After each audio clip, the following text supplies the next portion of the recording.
Hey everybody, welcome back to another video. So today I'm going to be showing you how to make a nacho bake casserole, and for this recipe I am preparing it ahead of time for my surgery that I have coming up.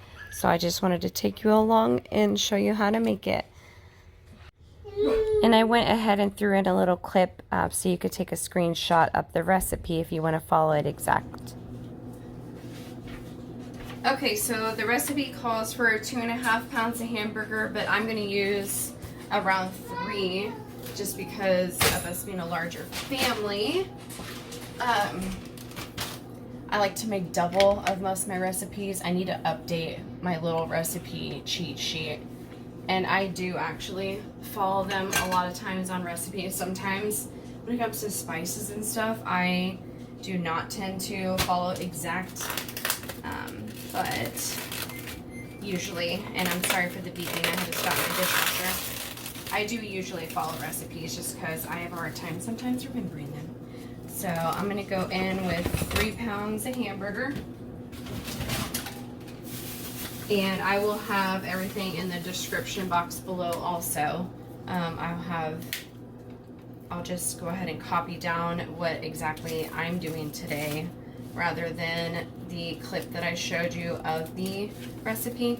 But if you have a smaller family, you know, 2 or 3 kids, then this one on my sheet that I showed you will work perfectly fine with that quantity. But I'm gonna go ahead and get started on my hamburger and wash my hands. Okay, I'm gonna turn this temperature up more. So I'm just gonna brown all this hamburger, and then we'll drain it, put it back in the pan, and then I will show you the next steps. Okay, sorry I had to change the baby. Forgot to put pants and clothes on Desiree after I changed her diaper last, and she has an obsession right now with ripping her diaper off. If you don't cover it up, that thing is off. Which is crazy. She's only a year old, just turned a year old a few weeks ago. And what was I going to say? She's just like, pull her diaper off. I think she's already ready to start potty training because it was wet. But I'm almost got it about halfway done here. When you cook with a lot more meat, it takes a lot longer and more time to get all the hamburger browned, but I will get back to you in just a second. Forgot, I just wanted to check back in with you guys. I'm a little closer to getting the hamburger all browned, but I was going to tell you that I'm actually making this dinner, this nacho bake, as a make-ahead meal because I'm going in for an outpatient laparoscopy type of little surgery tomorrow morning. So I'm going to be kind of bedridden for a good 4 or 5 days, my doctor said. Just to heal up the very small incisions that they're going to be making. But I will talk about that in another video. I plan to maybe bring you guys along for like a vlog type style video. And again, that's tomorrow. So I'm pre-making this dinner ahead of time. So all my husband needs to do is just pop it in the oven tomorrow when it's time for them to eat dinner, since I will not be able to cook it and be standing on my feet. But that's something that is really good about this meal, is that you can make it now, you can make it later, and so basically you're getting the rundown of how to pre-make it if you want, and then I'll tell you what to do if you want to go ahead and make it the same day. Alright, so I'm about 90% of the way done browning the hamburger. I'm going to go ahead, sorry, my daughter, two of my kids are fighting. I'm going to go ahead and open my can of Rotel, which I just bought this one at Aldi, but same thing, just like Rotel. I wish I had 2 of them, which I thought I did, but I forgot I used another can, or one of the cans, for a different meal a few days ago. So I'm just going to go ahead and put in the 1 can that I have, unfortunately. But if you're doubling this recipe, I would put 2 of these cans in, or you could put in jalapenos. It's up to you. Again, I try to follow, or I like to have my recipes out to follow along with, just to kind of have the base ingredients. And I tend to tweak everything that I make. So sometimes it's not always the same, but it makes it better like that. So my hamburger is just about done. I'm going to be draining off that grease. I'm going to get my cream cheese opened, and if you're doubling the recipe like I am, use 2 blocks of cream cheese. Or if you're following the recipe like normal, then just use the 1 block is plenty. But we're going to use 2 in this case because I'm doubling it. I can get the box open. And then you want 2 cans of black beans. I just have these ones right here. I'm going to open both my cans and drain those off and put them in my strainer and rinse them underwater. 1 second, Miss Baby. I'm making a nacho bake for tomorrow, and I'm making pizza for tonight. Okay? Black beans rinsed and draining off in my strainer in the sink right now. Cat hair everywhere. I'm going to open up my blocks of cream cheese. Get those ready. And you can cube these up if you want to. I'm just going to, yeah, I'll probably actually quarter them. Just cut them in half, then cut it in half again. Throw them in so it helps cut the time down on melting. Kind of getting all my ingredients ready and on the side. Ready to go once this hamburger has browned. Open up that. Okay. And the taco seasoning that I love to use is Spanish Gardens. The taco seasoning all-purpose spice. This is our absolute favorite. I have just enough in here. You only need 2 tablespoons for every 2 pounds of hamburger, and I'm doing 3 pounds of hamburger. So I'm honestly just going to throw the rest of that jar in here. Because it doesn't hurt to have a little bit extra seasoning in your food. Alright, all my hamburger is browned right now. I'm going to just turn my stove off for a second, and I'm going to strain my hamburger and drain that out. Give me just a sec. Now we're just going to add the rest of our ingredients except the cheese and the tortilla chips.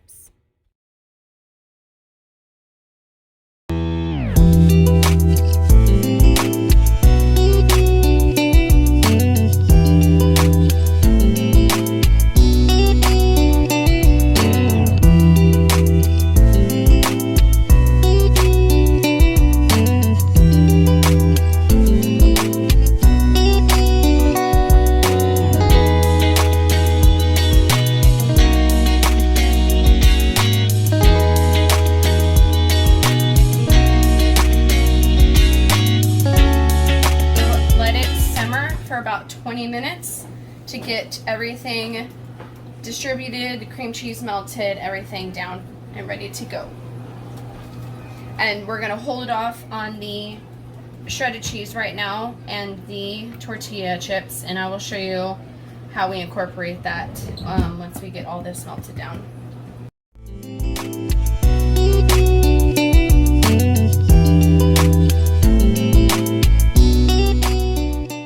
Halfway done. I have 9 more minutes to go, and this is what it's supposed to be looking like. The cream cheese is starting to melt down, everything's starting to get incorporated together good.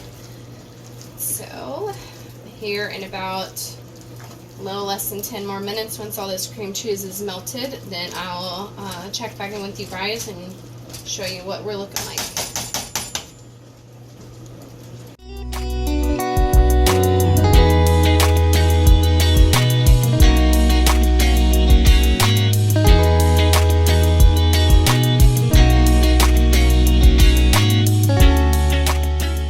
This is how it's looking. And also I wanted to mention and let you guys know that you guys can play around with this and add whatever ingredients you want. If you want to throw in some canned or frozen corn, drained corn, that would be perfect. It actually, the original recipe that I got years back for this, it did call for corn, My kids absolutely will not touch a corn at all. So unfortunately, me and my husband don't get to eat it, but corn would be a perfect addition to go into this meal. And like I said earlier, some jalapenos, onion. If you want to saute some onion and throw it in with the hamburger, that would be amazing too. I just didn't have an onion right now. But you guys can just play around with this. It's a nacho bake. Make it however you want. However you love your nachos, do it that way. But this is kind of the base that you want, so that you can make your casserole. So that's what we're going to do now, is we're going to throw this casserole together. Alright, so now I'm going to get everything together to prepare to build the casserole. And at this point, now that your meat is done, your meat mixture is done, now would be the point if you're going to be cooking it now and eating it tonight or the same day. This is where you would want to go ahead and preheat your oven to 350 degrees. But if you're doing like me and you are just meal prepping it and sticking it in the fridge after you're done for another day, or your freezer, then obviously you're not going to preheat your oven. So what we're going to end up doing is we're going to spread half of the hamburger mixture in the bottom of this dish, and then we'll end up sprinkling half of the tortilla chips.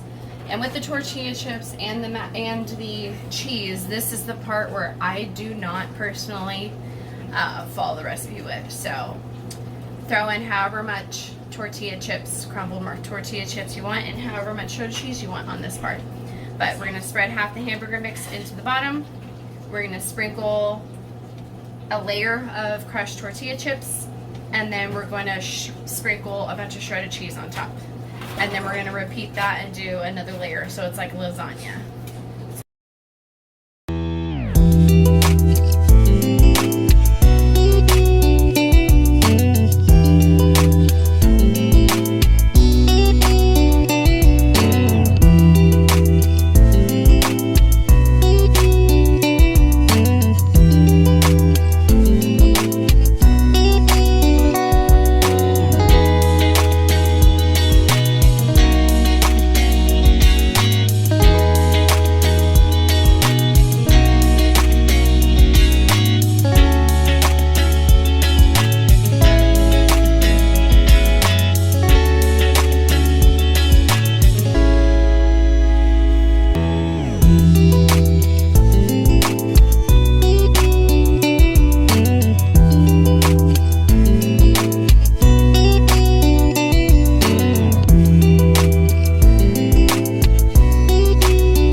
Tortilla chips in here is that when we eat this, we actually eat it with tortilla chips on the side. So if somebody wants more, then just serve it with more chips on the side, and they can just literally pick it up and eat it like a dip too.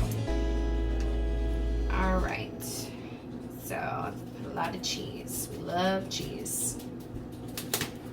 Okay, so I am all done here. So this will be my stopping point if you are going to be prepping this and not cooking it immediately. This is where you'll stop. So you'll just let it sit out on the counter on your stove and allow it to fully cool before you stick it in your fridge. But once it's fully cooled off, I would wait a good 30 minutes probably and just kind of check the sides. But once it's fully cooled off, then you can go ahead and put a lid on it, put saran wrap, aluminum foil, and then pop it in your fridge. And then when you go to cook it tomorrow, or whenever you're going to end up pulling it out of the fridge and making it, I would pull it out a good maybe 45 minutes to an hour ahead of time to allow it to get kind of room temperature before you pop it in the oven. So again, you'll just cook it at 350 or not. If you're going to cook it immediately, then just go ahead and pop it in the oven, and you're going to let it bake for about 20 minutes until the cheese is just all bubbly and to your liking. And that's going to be it. Thank you so much for watching today's video. Don't forget to hit the like and subscribe, and I'll see you on my next one.